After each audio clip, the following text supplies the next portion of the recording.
Dimulai dari sini, saya merasa bahwa sukses bukan lagi cuma sekedar angan-angan. Dimulai dari sini, saya mulai bertemu dan mempelajari ilmu ekonomi dan bisnis dari dosen-dosen yang profesional dan dosen-dosen yang benar-benar ahli di bidang ekonomi dan bisnis. Dimulai dari sini, saya diajarkan bagaimana menjadi seorang pebisnis yang handal dan terampil. Dimulai dari sini, saya mulai mengerti bagaimana merencanakan sebuah plan agar dapat direalisasikan dengan baik. Selain itu, dimulai dari sini, saya mulai mengerti bagaimana kesulitannya untuk menjadi seorang owner perusahaan yang harus mempertahankan, mengembangkan daripada usaha ini. Apalagi di tengah-tengah persaingan yang berat, dan lagi saya juga merintis karir sebagai karyawan Bank Jateng. Jadi dalam situasi ini saya harus berusaha dua-duanya, karir yang sukses dan usaha yang sukses pula. Sukses bagi saya sih adalah apa yang kita inginkan, apa yang kita cita-citakan bisa tercapai. Tidak mudah sih memang kalau mengingat banyak hal yang telah saya lalui baik suka maupun duka. Kadang teringat sih masa-masa kuliah saat bagaimana saya berjuang hingga menjadi seperti sekarang ini. Peningkatan skill dan kompetensi diasah melalui pelatihan-pelatihan dan praktikum-praktikum di kampus yang sangat berguna sekali untuk perkembangan karir saya saat ini. Itu menjadi bekal yang sangat berharga untuk saya bisa menjadi sukses. Kegiatan kemahasiswaan memupuk percaya diri saya, sehingga menjadi bekal saya dalam berkarya di dunia kerja. Pendidikan di sini sangat berkualitas, mulai dari dosen, fasilitas pembelajaran, tidak heran akreditasinya bagus. Sukses kami dimulai dari sini. Sukses kami dimulai dari sini. Sukses kami dimulai dari sini.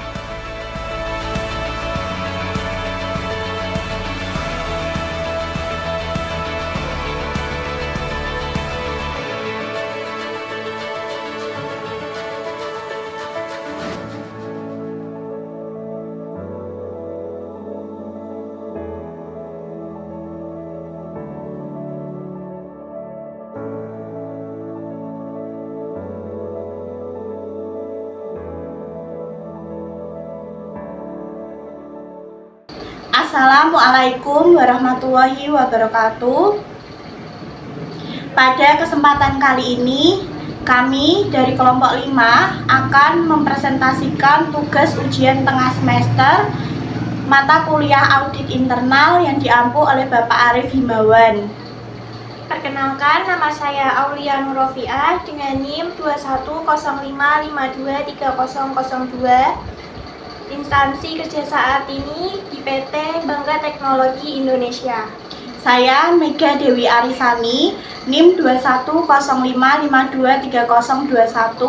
Instansi kerja saat ini di FIF Group.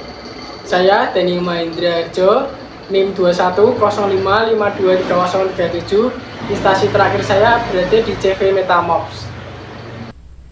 Pada kesempatan kali ini, kami akan menyampaikan pembahasan materi tentang yang pertama, satuan audit internal yang mengenai 1.1 merancang sistem pengendalian dan 1.2 peran dan fungsi SKY dalam sistem pengendalian. Kemudian, materi yang kedua tentang program anti pencucian uang yang mengenai tentang 2.1 definisi pencucian uang atau money laundry, dan yang 2.2 customer due diligence. Baik, untuk materi yang pertama saya akan menjelaskan tentang pengertian satuan kerja audit intern atau SKY. Merupakan bagian dari struktur pengendalian intern dan merupakan segala bentuk kegiatan yang berhubungan dengan audit dan pelaporan hasil audit. Mengenai terselenggaranya struktur pengendalian secara terkoordinasi dalam setiap tingkatan manajemen bank. Transparansi dan kejelasan sangat penting dalam pengelolaan bank sehingga kebijakan audit intern yang berkaitan dengan wewenang dan tingkat independensinya perlu dinyatakan dalam sebuah dokumen tertulis dari Direktur Utama Bank atas persetujuan Dewan Audit yang disebut dengan Internal Audit Charter. Secara periodik, Internal Audit Charter perlu dinilai kecakupannya oleh Direktur Utama dan Dewan Audit supaya pelaksanaan audit intern ini senantiasa berada pada tingkat yang optimal. Internal Audit Charter ini sebagai landasan kerja termasuk bagi Satuan Kerja Audit Internal atau SKAI itu sendiri. Pelaksanaan tugas dan tanggung jawab SKAI sebagaimana tercantum dalam piagam SKAI yang meliputi 1. Menyusun dan melaksanakan rencana kerja tahunan internal audit serta memiliki alokasi anggaran untuk pelaksanaan fungsi internal audit. Rencana kerja tahunan internal audit serta alokasi anggaran disetujui oleh Presiden Direktur dan Dewan Komisaris dengan mempertimbangkan rekomendasi Komite Audit.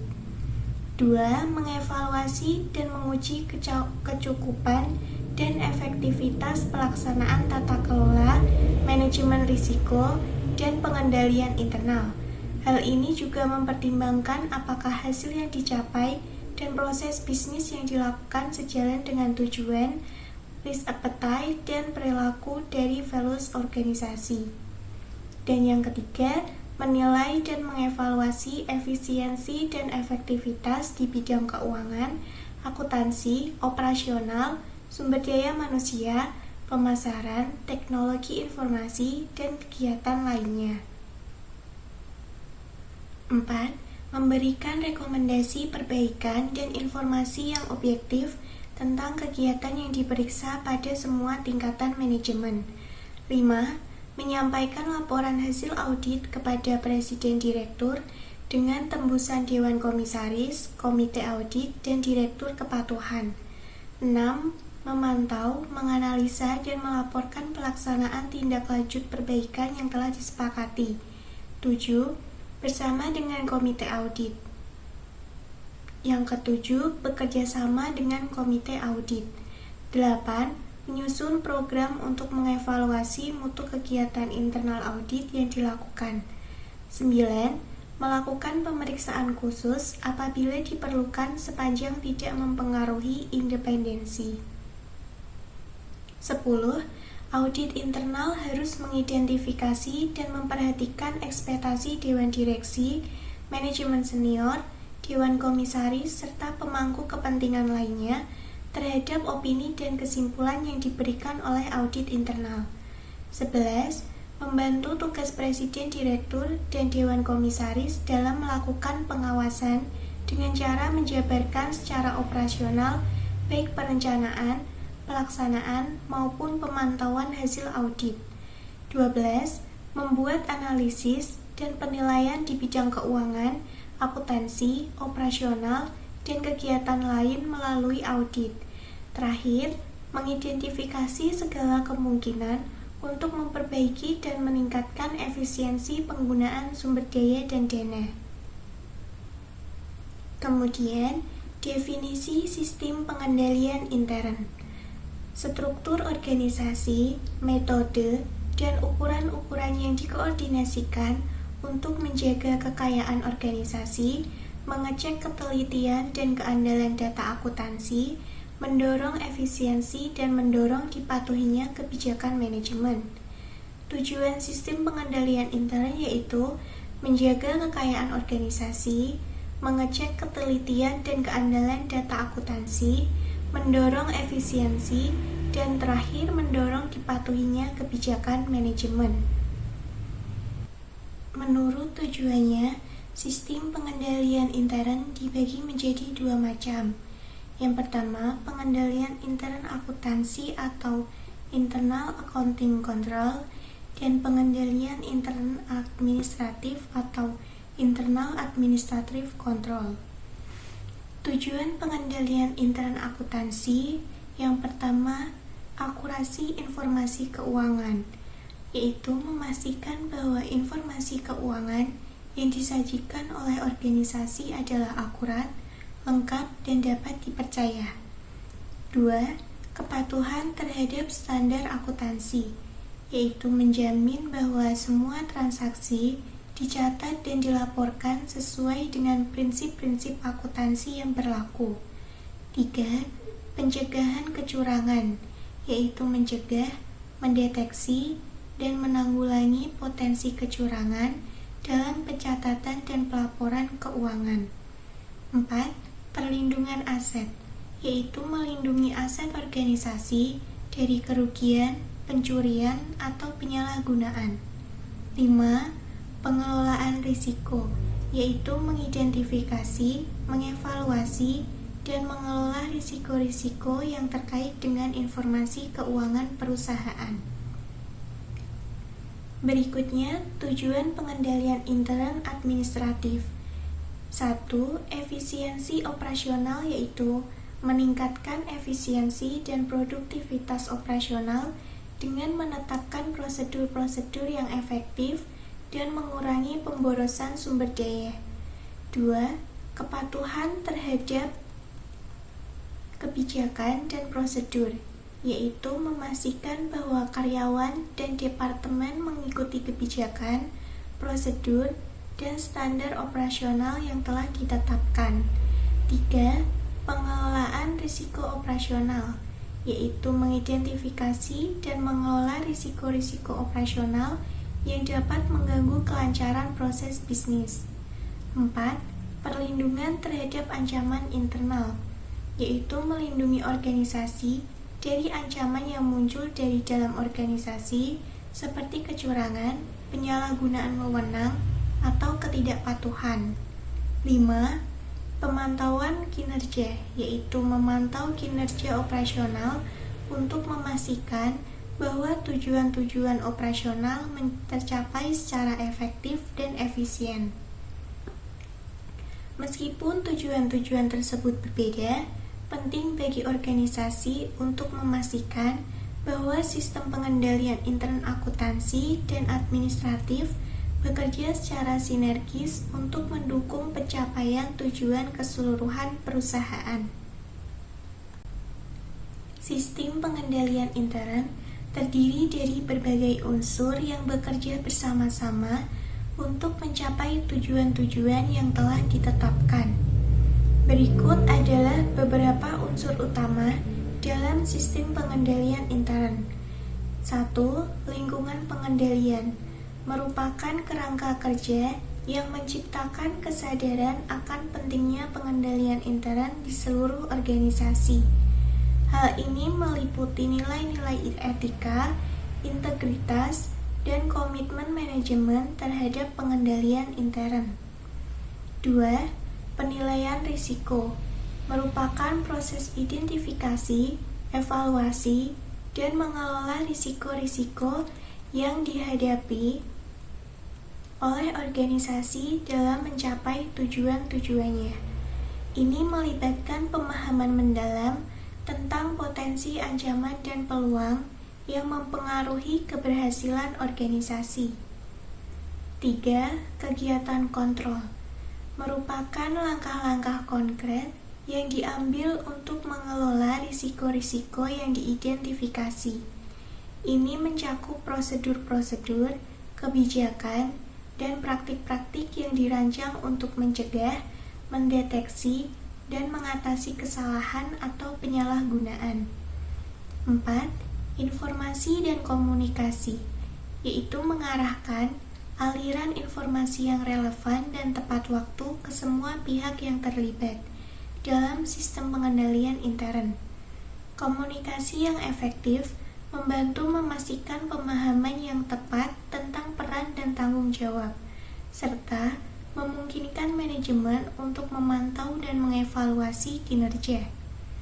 5. Pemantauan.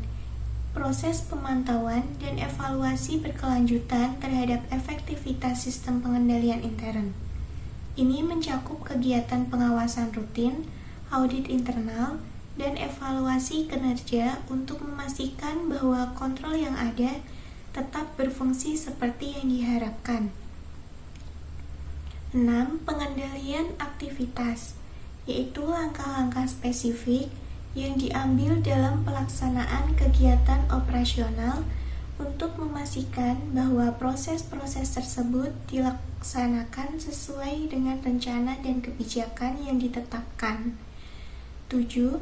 Komitmen manajemen, yaitu mendukung pengendalian intern dengan menetapkan tone at the top yang menekankan pentingnya integritas, transparansi, dan kepatuhan terhadap kebijakan dan prosedur. 8. Sumber daya manusia, yaitu mencakup pengadaan, pengembangan, dan pemeliharaan staf yang berkualitas yang dapat memahami, menerapkan, dan mengawasi pengendalian intern dengan efektif. Semua unsur ini bekerja bersama-sama untuk membentuk sistem pengendalian intern yang kuat dan efektif, yang bertujuan untuk mendukung pencapaian tujuan-tujuan organisasi serta untuk melindungi kepentingan stakeholder. Kemudian, materi 1.1 merancang sistem pengendalian. 1. Identifikasi tujuan. Pertama-tama, organisasi harus mengidentifikasi tujuan-tujuan spesifik dari sistem pengendalian intern akuntansi mereka. Hal ini dapat meliputi tujuan-tujuan seperti memastikan akurasi laporan keuangan, melindungi aset perusahaan, dan mematuhi standar akuntansi. 2. Penilaian risiko. Lakukan penilaian risiko untuk mengidentifikasi potensi ancaman dan peluang yang dapat mempengaruhi pencapaian tujuan organisasi. Identifikasi risiko-risiko keuangan, operasional, dan kepatuhan yang relevan. 3. Identifikasi kontrol yang ada. Tinjau kontrol yang sudah ada dalam sistem akuntansi saat ini. Identifikasi kelemahan dan area-area di mana kontrol mungkin diperlukan atau perlu ditingkatkan. 4. Perancangan kontrol baru, yaitu berdasarkan penilaian risiko dan identifikasi kontrol yang ada, rancang kontrol baru yang sesuai untuk mengatasi risiko-risiko yang diidentifikasi. Pastikan bahwa kontrol ini dirancang untuk mencakup aspek-aspek seperti pencegahan, deteksi, dan koreksi kesalahan atau penyalahgunaan. 5. Implementasi kontrol. Setelah merancang kontrol baru, langkah berikutnya adalah mengimplementasikan mereka dalam operasi sehari-hari. Pastikan bahwa semua pihak terlibat memahami dan menerapkan kontrol ini dengan benar. 6. Komunikasi dan pelatihan. Komunikasikan kebijakan dan prosedur baru kepada semua karyawan yang terlibat dalam proses akuntansi. Berikan pelatihan yang diperlukan untuk memastikan pemahaman yang tepat tentang cara kerja kontrol baru. 7. Pemantauan dan evaluasi, yaitu lakukan pemantauan dan evaluasi secara terus-menerus terhadap efektivitas kontrol yang diterapkan. Audit internal secara rutin untuk mengevaluasi apakah kontrol berfungsi seperti yang diharapkan dan apakah ada perbaikan yang perlu dilakukan. 8. Pengendalian lingkungan, yaitu memastikan bahwa lingkungan pengendalian yang mendukung dijaga dengan mempromosikan nilai-nilai integritas, etika, dan kepatuhan di seluruh organisasi. Yang terakhir, peningkatan berkelanjutan. Selalu terbuka terhadap perubahan lingkungan bisnis dan risiko-risiko baru yang mungkin muncul. Dengan menerapkan siklus peningkatan berkelanjutan untuk terus mengoptimalkan sistem pengendalian intern akuntansi. Peran Satuan Kerja Audit Internal atau SKAI atau Dewan Audit adalah sebagai melakukan review atas perencanaan dan pelaksanaan audit serta pemantauan atas tindak lanjut hasil audit dalam rangka menilai kecukupan pengendalian intern, termasuk kecukupan proses pelaporan keuangan. Tanggung jawab kepada Dewan Komisaris dalam perannya mewakili kepentingan pemegang saham dan masyarakat. Baik, selanjutnya saya akan menjelaskan tentang fungsi SKAI. Yang pertama, tugas utama SKAI adalah membantu Direktur Utama dan Dewan Audit dengan menjabarkan secara operasional perencanaan, pelaksanaan, dan pemantauan atas hasil audit. Yang kedua, SKAI harus mampu mengidentifikasi segala kemungkinan untuk memperbaiki dan meningkatkan efisiensi penggunaan sumber daya dan dana, serta meningkatkan kegiatan yang ada di bank tersebut. Yang ketiga, dalam hal ini, auditor intern mewakili pandangan dan kepentingan profesinya dengan membuat analisis dan penilaian di bidang keuangan akuntansi, operasional, dan kegiatan lainnya. SKAI berfungsi sebagai pendorong lahirnya bank yang sehat. Selanjutnya, saya akan membahas tentang materi 2.1 tentang definisi pencucian uang atau money laundry. Di sini, definisi pencucian uang adalah segala perbuatan yang memenuhi unsur-unsur tindak pidana sesuai dengan ketentuan dalam pasal 1 Undang-Undang Nomor 8 Tahun 2010. Tindak pidana asal di sini meliputi yang pertama yaitu ada korupsi, penyuapan, narkotika, psikotropika, penyelundupan tenaga kerja, penyelundupan migran, di bidang perbankan, di bidang pasar modal, kepabainan, cukai, perdagangan orang, perdagangan senjata gelap, terorisme, penculikan, pencurian, penggelapan, penipuan, pemalsuan uang, perjudian, prostitusi, di bidang perpajakan, di bidang kehutanan, di bidang lingkungan hidup, di bidang kelautan dan perikanan, dan tindak pidana yang lain. Selanjutnya, saya akan menjelaskan tentang tujuan pencucian uang. Di sini tujuan pencucian uang dibagi menjadi 4. Yang pertama, menyembunyikan uang atau kekayaan yang diperoleh dari kejahatan. Yang kedua, menghindari penyelidikan atau tuntutan hukum. Yang ketiga, menghindari pajak. Biasanya uang ilegal berusaha disembunyikan untuk menghindari pajak. Yang keempat, meningkatkan keuntungan. Biasanya uang ilegal diikutsertakan dalam bisnis legal supaya uang ilegal itu tidak tertawan oleh dari pajak. Selanjutnya kita akan menjelaskan tentang kriminalisasi tindak pidana pencucian uang. Setiap orang yang menempatkan, mentransfer, atau mengalihkan, atau membelanjakan, atau membayarkan, atau menghibahkan, atau menitipkan, atau membawa ke luar negeri, mengubah bentuk, menukarkan dengan mata uang, atau surat berharga, atau perbuatan lain atas harta kekayaan dalam pasal 3 UU TPPU.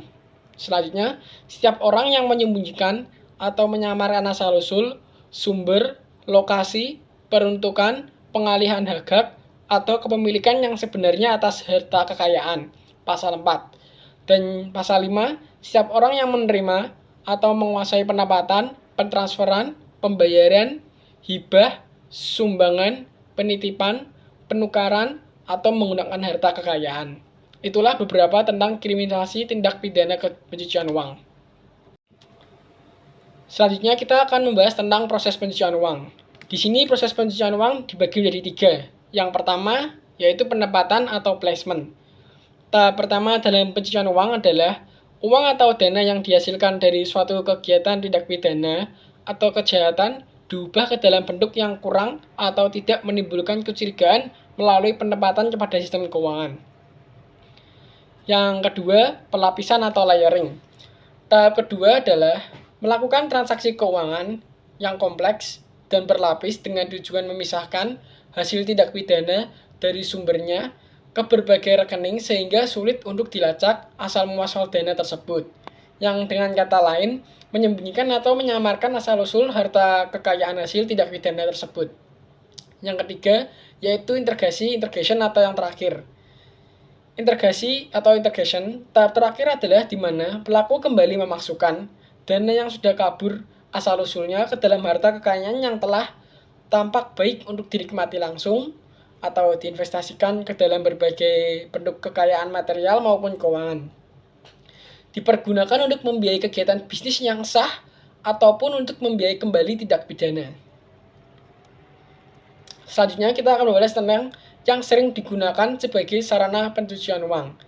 Yang sering digunakan sebagai sarana pencucian uang cukup banyak. Yang pertama yaitu perbankan, lembaga pemberi kredit, pedagang waluta asing, perusahaan efek yang melakukan fungsi sebagai perantara pedagang efek, perusahaan asuransi dan broker asuransi, money broker, dana pensiun dan perusahaan pembiayaan, akuntan, pengacara dan notaris, surveyor, dan agen real estate, kasino, dan permainan judi lainnya, pedagang logam mulia, dealer barang-barang antik, dealer mobil, serta penjual barang-barang mewah dan berharga. Selanjutnya kita akan membahas tentang unsur-unsur transaksi keuangan mencurigakan. Di sini dibagi menjadi 7. Yang pertama, transaksi dengan jumlah yang tidak proporsional atau tidak sesuai dengan profil keuangan pelaku. Yang kedua, transaksi yang terjadi secara berturut-turut dengan jumlah yang sama atau mirip dengan tujuan yang tidak jelas. Yang ketiga, transaksi yang melibatkan banyak perpindahan dana atau transfer antar rekening tanpa alasan yang jelas. Yang keempat, transaksi dengan produk atau jasa yang tidak sesuai dengan bisnis yang sebenarnya dijalankan oleh pelaku bisnis. Yang kelima, transaksi yang terjadi dengan pihak yang memiliki catatan keuangan yang buruk atau terlibat dalam kasus kejahatan keuangan sebelumnya. Yang keenam, transaksi yang melibatkan banyak perpindahan antara mata uang yang berbeda tanpa penjelasan yang jelas atau yang wajar. Dan yang terakhir, transaksi yang dilakukan di negara atau wilayah dengan regulasi yang longgar atau minim dalam mengawasi transaksi keuangan. Berikutnya kita akan membahas tentang indikator transaksi keuangan yang mencurigakan. Di sini yang pertama, transaksi tunai besar tanpa penjelasan yang jelas, yaitu adalah transaksi tunai besar yang dilakukan tanpa alasan yang jelas dapat menjadi indikasi pencucian uang atau aktivitas ilegal lainnya. Yang kedua, transaksi yang dilakukan secara rutin dengan jumlah yang sama. Transaksi yang dilakukan secara rutin dengan jumlah yang sama dapat menjadi tanda adanya aktivitas pencucian uang atau transfer ilegal. Yang ketiga, transaksi dengan pihak yang tidak terkait secara langsung. Transaksi dengan pihak yang tidak memiliki hubungan langsung atau relevan dengan kegiatan bisnis dapat menandakan upaya untuk menyembunyikan asal-usul dana. Yang keempat, transaksi dengan negara atau wilayah yang diidentifikasi sebagai tempat pencucian uang atau pendanaan terorisme. Transaksi dengan negara atau wilayah yang terlibat dalam pencucian uang atau pendanaan terorisme dapat meningkatkan resiko transaksi tersebut dicurigai. Yang kelima, transaksi dengan integritas tinggi dan nilai rendah. Transaksi dengan integritas tinggi namun nilai rendah juga dapat menunjukkan upaya untuk memecah transaksi besar menjadi bagian yang lebih kecil untuk menghindari pendeteksian. Dan yang keenam, transaksi yang melibatkan mata uang asing atau transfer lintas negara. Transaksi yang melibatkan mata uang asing atau transfer lintas negara dapat digunakan untuk menyembunyikan atau mencuci dana secara lebih efektif. Dan yang terakhir dalam pembahasan indikator transaksi keuangan yang mencurigakan adalah transaksi yang tidak sesuai dengan profil resiko pelanggan, yaitu transaksi yang tidak sesuai dengan profil resiko pelanggan yang telah ditentukan sebelumnya dapat menjadi indikasi kecurigaan. Selanjutnya, kita akan membahas tentang indikator transaksi keuangan yang mencurigakan berdasarkan perilaku nasabah. Di sini kita dibagi menjadi 10. Yang pertama, pengambilan uang tunai dalam jumlah besar secara tidak wajar. Yang kedua, transfer uang dalam jumlah besar ke rekening atau negara yang tidak lazim. Yang ketiga, pembelian aset berharga dengan harga yang jauh di atas nilai pasar. Yang keempat, penarikan uang tunai dari ATM di tempat-tempat yang tidak biasa atau pada waktu yang tidak wajar. Yang kelima, aktivitas transaksi keuangan yang tidak sesuai dengan profil risiko dan keuangan nasabah. Yang keenam, perubahan mendadak dalam perilaku transaksi keuangan nasabah. Yang ketujuh, pembiayaan atau penutupan hutang dalam jumlah besar tanpa alasan yang jelas. Dan yang ke-8, keterlibatan dalam transaksi keuangan yang bertentangan dengan hukum atau etika bisnis yang berlaku. Dan yang ke-9, aktivitas transaksi keuangan yang dilakukan melalui rekening orang lain tanpa alasan yang jelas. Dan yang terakhir adalah penghindaran atau penggelapan informasi finansial yang bersifat penting. Selanjutnya, saya akan membahas tentang contoh transaksi keuangan yang mencurigakan. Contoh transaksi keuangan yang mencurigakan adalah setoran tunai yang cukup besar dalam satu transaksi atau kumpulan dari transaksi, khususnya apabila transaksi dari kegiatan usaha yang bisa dilakukan oleh nasabah tidak tunai, tetapi dalam bentuk lain seperti cek, bank draft, letter of credit, bills of exchange, atau instrumen lainnya. Setoran ke dalam suatu rekening semata-mata agar nasabah dapat melakukan transaksi bank draft, transfer atau instrumen pasar uang yang dapat diperjualbelikan. Selanjutnya, nasabah atau kuasanya berupaya menghindari untuk berhubungan secara langsung dengan OJK. Selanjutnya, penggunaan nomin akun, trust akun, dan klien akun sebenarnya tidak perlu dilakukan dan tidak konsisten dengan kegiatan usaha nasabah. Selanjutnya, penggunaan banyak rekening dengan alasan yang tidak jelas. Penyetoran dalam nominal kecil dengan frekuensi yang cukup tinggi dan kemudian dilakukan penarikan secara sekaligus. Dan yang terakhir adalah sering melakukan pemindahan dana antara rekening pada negara atau wilayah yang berbeda. Baik, selanjutnya contoh transaksi keuangan yang mencurigakan. Selanjutnya yaitu adanya jumlah yang hampir sama antara dana yang ditarik dengan yang disetor secara tunai pada hari yang sama atau hari sebelumnya. Penarikan dalam jumlah besar terhadap rekening yang tidak aktif. Kemudian penarikan dalam jumlah besar terhadap rekening yang baru menerima dana yang tidak digunakan dan tidak biasa dari luar negeri. Nasabah yang memperlihatkan kehati-hatian yang berlebihan terutama terhadap kerahasiaan identitas atau kegiatan usahanya. Atau nasabah yang menunda-nunda untuk memberikan informasi dan dokumen pendukung mengenai identitasnya. Nasabah yang berasal dari atau yang mempunyai rekening di negara yang dikenal sebagai tempat pencucian uang atau negara yang kerahasiaan banknya sangat ketat. Adanya transfer dana ke dalam suatu rekening dengan frekuensi yang sangat tinggi dan secara tiba-tiba padahal sebelumnya rekening tersebut tergolong tidak aktif. Pembayaran atas pembelian saham yang dilakukan melalui transfer dari rekening atas nama pihak lain. Selanjutnya, pencegahan praktik pencucian uang. Dilansir dari website OJK, terdapat beberapa upaya yang dapat mencegah seseorang pada tindakan pencucian uang. Berikut ini beberapa upaya yang dapat dilakukan. Yang pertama, peran dari PPATK atau Pusat Pelaporan dan Analisis Transaksi Keuangan yang bertugas dalam upaya pencegahan dan pemberantasan TPPT dan TPPU. PPATK berperan sebagai Financial Intelligence untuk FIU dengan wewenang untuk menerima serta menganalisis informasi terkait transaksi keuangan, kemudian menyampaikan laporan kepada penegak hukum untuk ditindaklanjuti. Yang kedua, peran dari aparat penegak hukum yang terdiri dari lembaga peradilan, lembaga penyelidikan, serta lembaga penuntut dan eksekusi. Pada rezim APU-PPT, lembaga ini mempunyai peran untuk pemberantasan TPPT dan TPPU. 3. Peran dari masyarakat juga sangat penting dalam upaya pencegahan dan pemberantasan pencucian uang di Indonesia.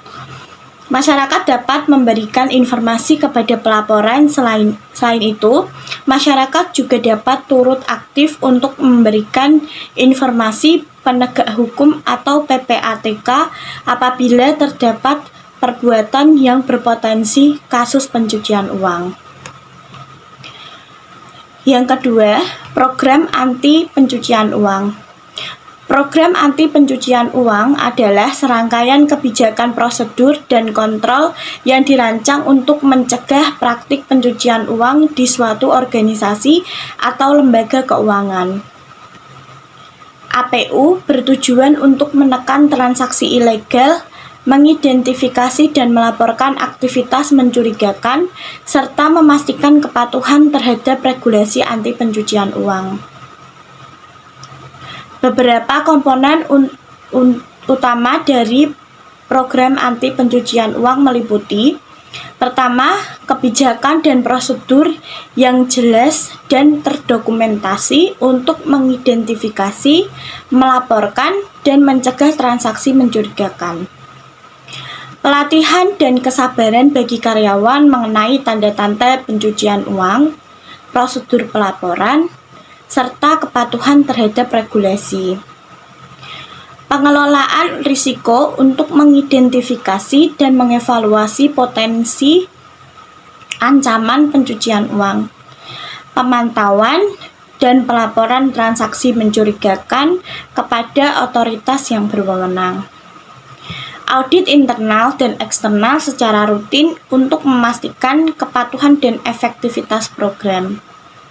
Dengan menerapkan program anti pencucian uang yang efektif, suatu organisasi dapat melindungi diri dari risiko hukum, reputasi, dan keuangan yang disebabkan oleh praktik pencucian uang.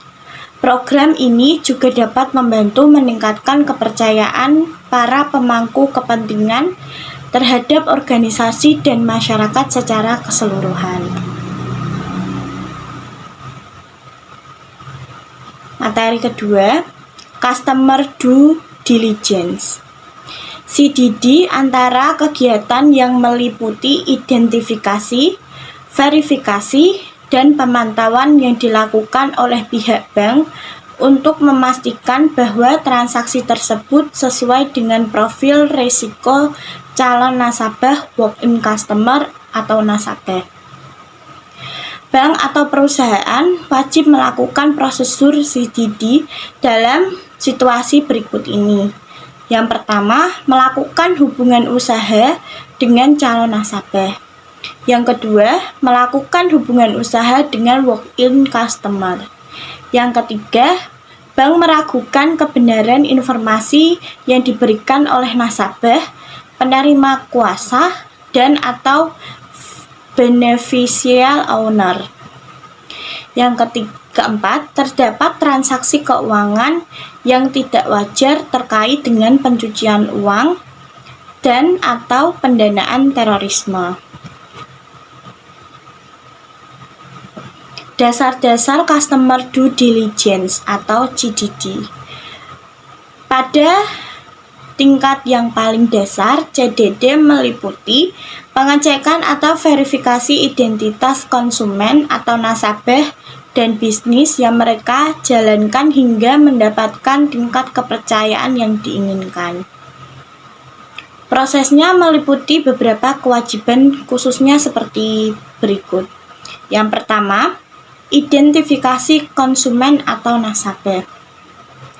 Perusahaan harus mengidentifikasi konsumen atau nasabah mereka dengan cara meminta informasi pribadi yang meliputi nama lengkap, kartu identitas yang dilengkapi foto, dan akte kelahiran dari pihak yang independen dan dapat dipertanggungjawabkan.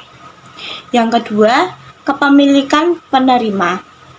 Pengukuran CDD harus melibatkan identifikasi kepemilikan sebuah perusahaan yang meliputi pemahaman terhadap struktur kontrol perusahaan. Yang ketiga, hubungan bisnis. Setelah dilakukannya kedua hal di atas, perusahaan juga harus mendapatkan informasi tentang seluk-beluk hubungan bisnis yang akan mereka masuki dan tujuannya. CDD harus dilakukan oleh sebuah institusi finansial dalam beberapa situasi berikut. Hubungan bisnis baru.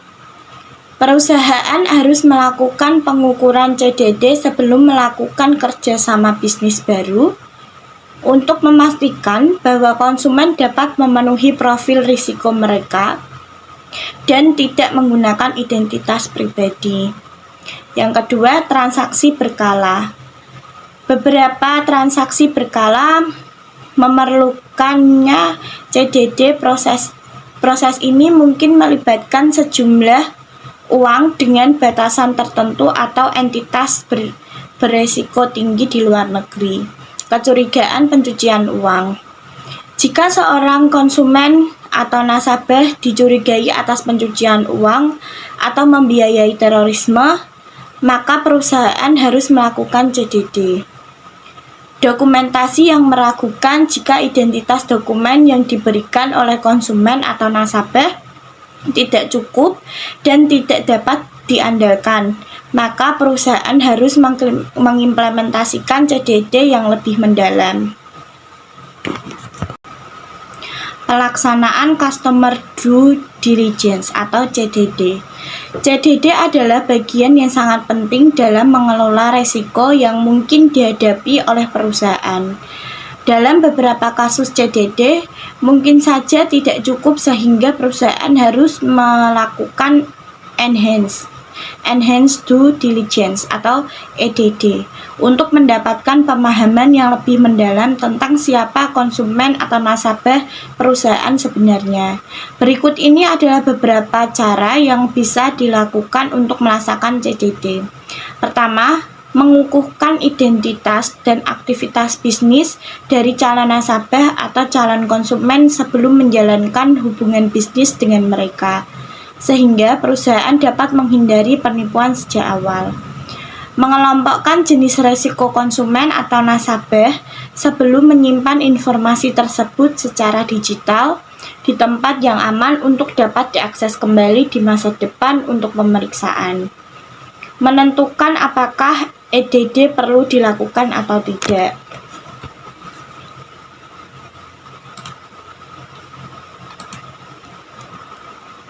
Customer Due Diligence atau CDD dan Enhanced Due Diligence atau EDD. Jika CDD dirasa tidak cukup untuk meyakinkan perusahaan atau bank akan konsumen dan nasabah mereka, maka perlu dilakukan EDD. EDD sendiri dapat diartikan sebagai tindakan CDD yang lebih mendalam untuk mengidentifikasikan calon nasabah atau calon konsumen termasuk politically exposed person atau PEP terhadap adanya kecurigaan pencucian uang dan pendanaan terorisme.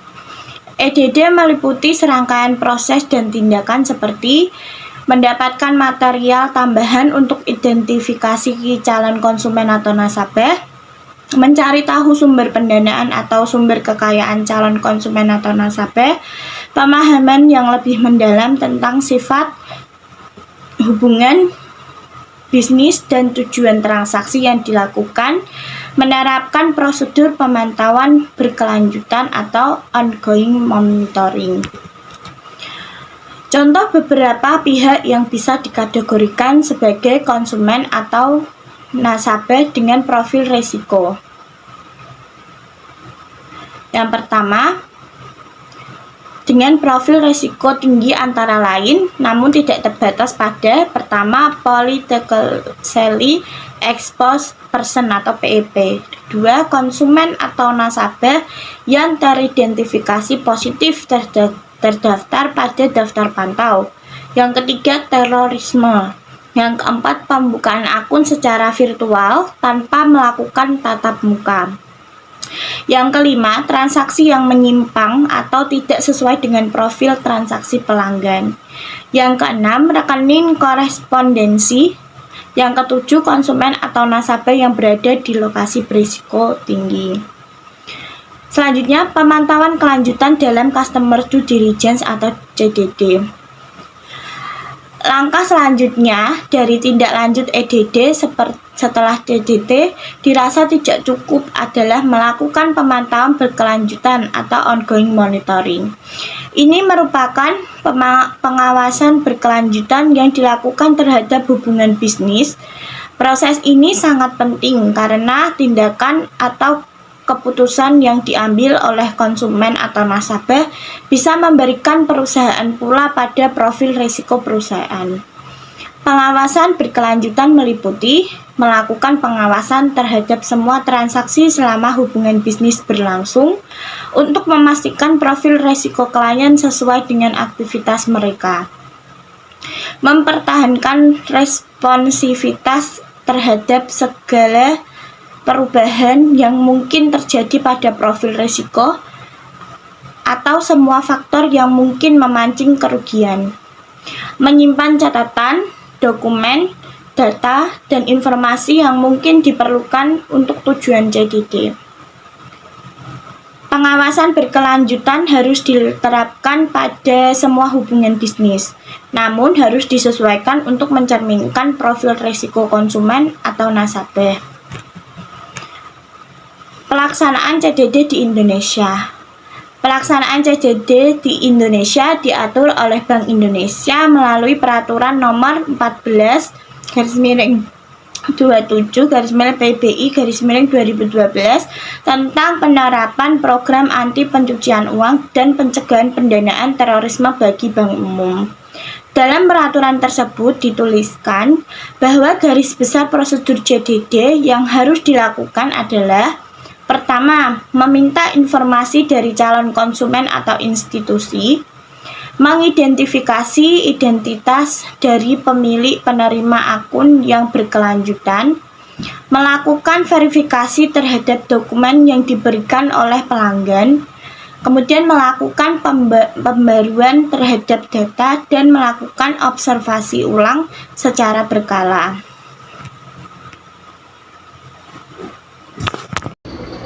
Sekian presentasi dari kelompok kami, kurang lebihnya mohon maaf. Wassalamualaikum warahmatullahi wabarakatuh.